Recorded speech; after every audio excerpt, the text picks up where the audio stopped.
Hello বন্ধুরা, গরম তো বেশ ভালোই পড়েছে। আর এই গরমে সবসময় কিন্তু মাছে মাংসে খেতে একেবারেই ইচ্ছে করে না, তাই জন্য চটপট বানিয়ে নিতে পারো এই নেপালি চকৌনিটা। এটা কিন্তু আমি অনলাইনে মানে ইউটিউব থেকেই দেখে শিখেছি। তো তোমরা যদি এর রেসিপি চাও তাহলে আমাকে কমেন্টে অবশ্যই জানিও, আমি দিয়ে দেবো। খুবই সোজা, কয়েকটা মাত্র ঘরোয়া উপকরণেই এটা কিন্তু তৈরি হয়ে যায়, আর কিন্তু ভীষণভাবে হেলদি আর একদমই ইজি। যে কেউ এটা তৈরি করতে পারে, মোটামুটি আগুনের দরকারই পড়ে না।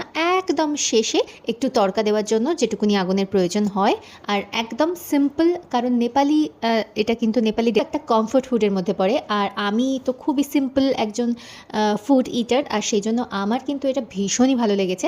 তো দেখতেই পাচ্ছ এটা কিন্তু একেবারে তৈরি। আর আমার প্লেটটা আমি সাজিয়ে বসে পড়লাম, একটুখানি ভাত, একটু নেপালি চকৌনি আর একটু রোস্টেড পাঁপড়, ব্যাস আর কিচ্ছু লাগে না গরমের সময়। বিশ্বাস করো, দারুণ খেয়েছি।